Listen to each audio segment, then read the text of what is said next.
نحمده ونصلي على رسوله الكريم أما بعد أعوذ بالله من الشيطان الرجيم بسم الله الرحمن الرحيم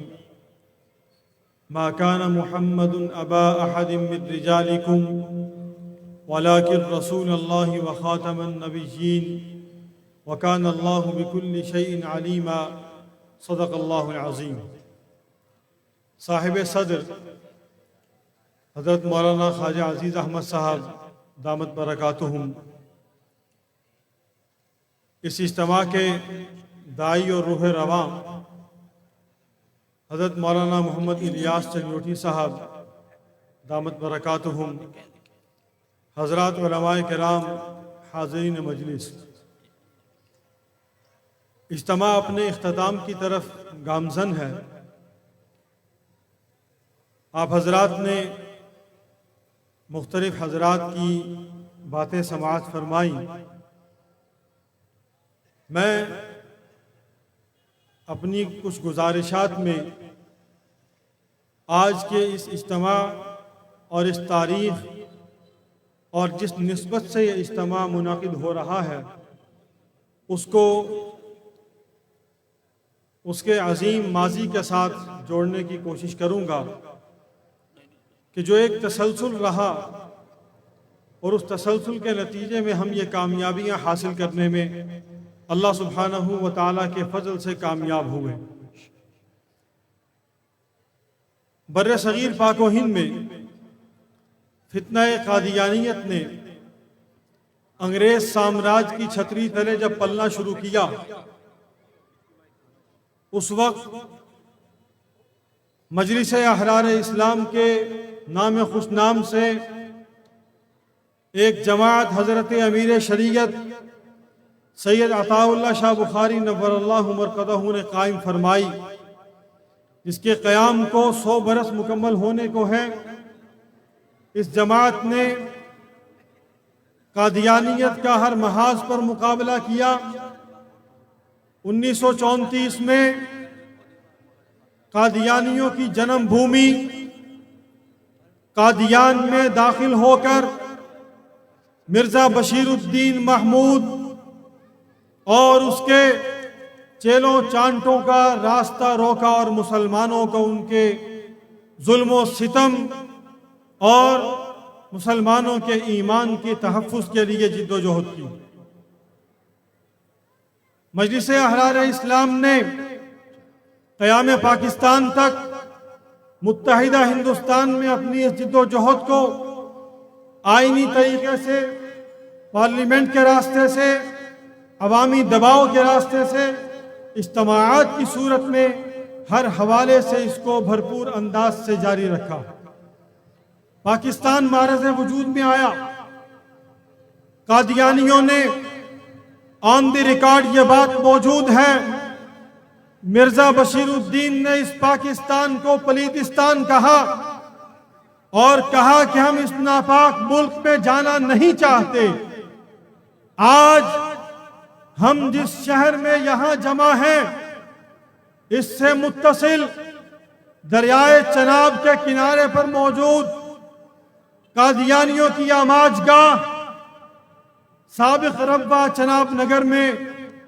مرزا بشیر الدین محمود اور اس کے چیلے چانٹوں نے سر ظفر اللہ خان قادیانی کی سازش اور اس کی کوشش اور انگریز سامراج کی خایا بوسی کرنے کے بعد یہاں پر 1034 ایکڑ رقبہ حاصل کیا اور یہاں پر قادیانی جماعت کو بڑھایا، اور اس وقت یہ پوزیشن ہے کہ قادیانی ملک بھر سے جمع ہو کر، اکٹھے ہو کر چناب نگر میں آباد ہو رہے ہیں اور اس کو منی اسرائیل بنا رہے ہیں۔ میرے دوستو، 1948 میں قادیانیوں نے اس شہر کا نام ربوہ قرار دیا۔ 1952 کا زمانہ ہے، بلوچستان، اسے قادیانیوں نے احمدی اسٹیٹ بنانے کی ناپاک سازش کی اور منصوبہ بنایا۔ مرزا بشیر الدین نے اعلان کیا کہ ہم 1952 کا سال ہمارا ہے، ہم بلوچستان کو احمدی اسٹیٹ بنائیں گے۔ یہی چنیوٹ تھا، دسمبر کا مہینہ تھا، 27 28 دسمبر 3 روزہ احرار کانفرنس تھی، 30,000 کا مجمع تھا۔ قائد احرار سید الاحرار حضرت امیر شریعت سید عطاء اللہ شاہ بخاری نے خطاب کرتے ہوئے فرمایا تھا، بشیر الدین تیرا بڑ مارا ہوا 1952 گزر چکا، 1953 بخاری کا ہوگا۔ پھر اس دھرتی نے دیکھا کہ ایک تحریک چلی اور قادیانیوں کو غیر مسلم اقلیت قرار دینے کا مطالبہ معرض وجود میں آیا۔ 10,000 فدایان ختم نبوت نے اپنی جانوں کا نذرانہ پیش کر کے پاکستان میں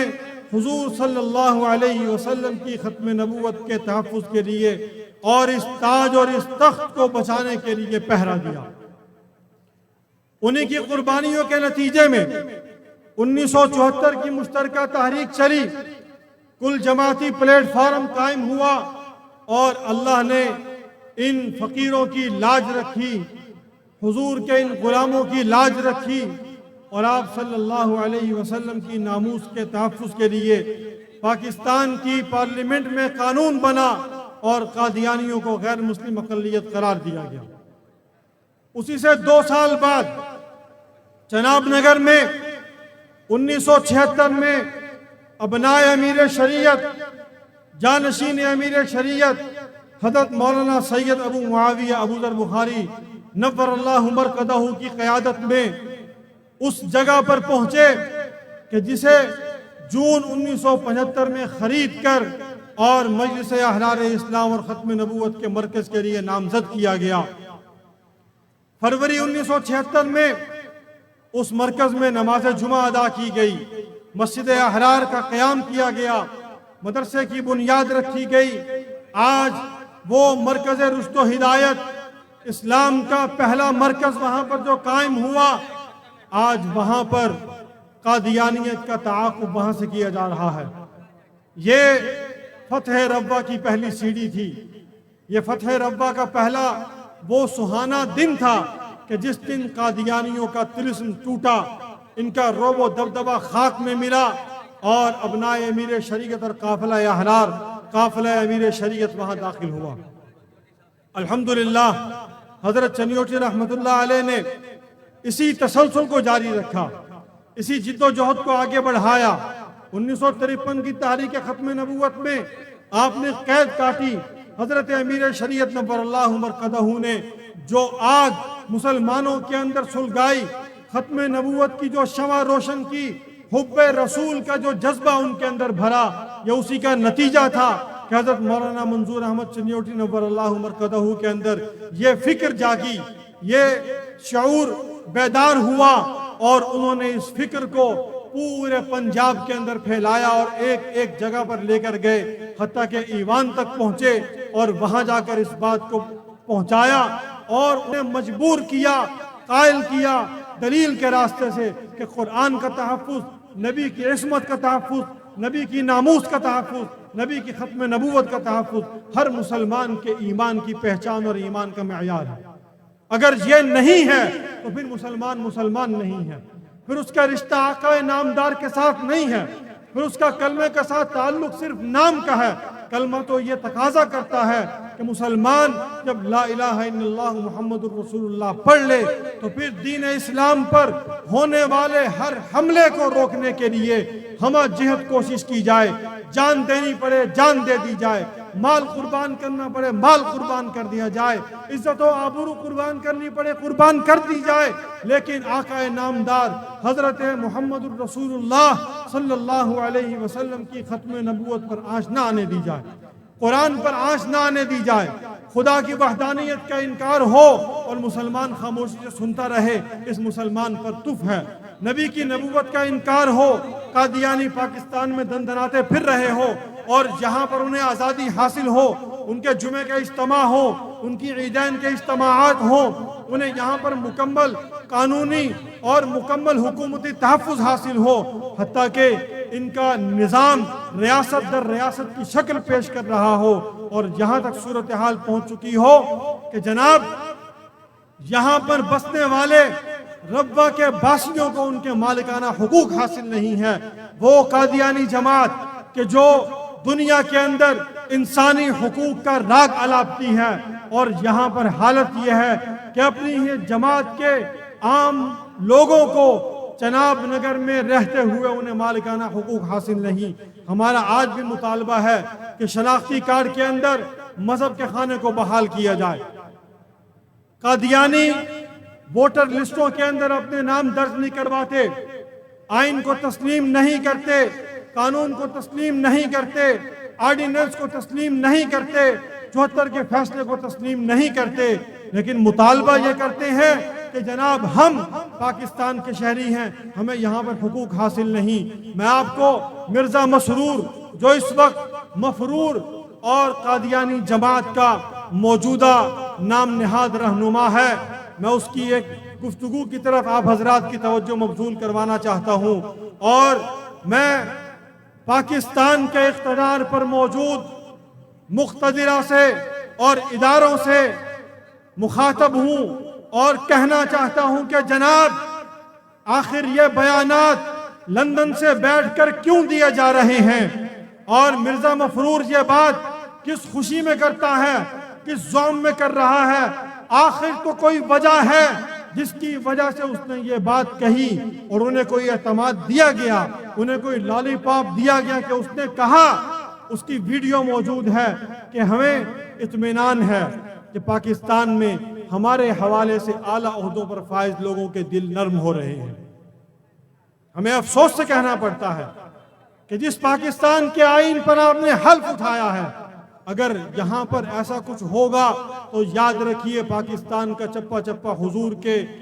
ختم نبوت کے محافظوں اور پروانہ ختم نبوت کے ساتھ یہاں پر بھر جائے گا، پھر خون ہوگا اور لاشیں ہوں گی۔ ہم نے اب تک پارلیمنٹ کا راستہ اختیار کیا، آئینی جدوجہد کر رہے ہیں، کرتے رہیں گے، اسی کو بہتر سمجھتے ہیں۔ ہم امن کے پیام بن ہیں، امن کے داعی ہیں، لیکن یاد رکھو حضرت امیر شریعت نے فرمایا تھا کہ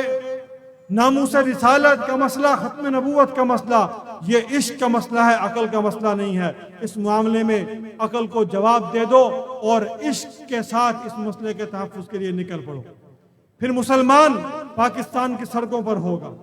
پاکستان کی پارلیمنٹ کے سامنے گھیراؤ کیا جائے گا۔ اگر قادیانیوں کے حوالے سے پاکستان میں آئین کو تبدیل کیا جاتا ہے، ناموس رسالت کے قانون کو چھیڑا جاتا ہے، 84 کے آرڈیننس کو تبدیل کیا جاتا ہے، تو پھر یہ پاکستان جو آپ دیکھنا چاہتے ہیں وہ نہیں رہے گا۔ یہاں انشاءاللہ اسلام کا قانون نافذ ہوگا، حضور کی ختم نبوت کا پھریرا لہراتا رہے گا، اور ختم نبوت کے مجاہدین انشاءاللہ اس قانون کا پہرا دیتے رہیں گے۔ وما علینا الا البلاغ۔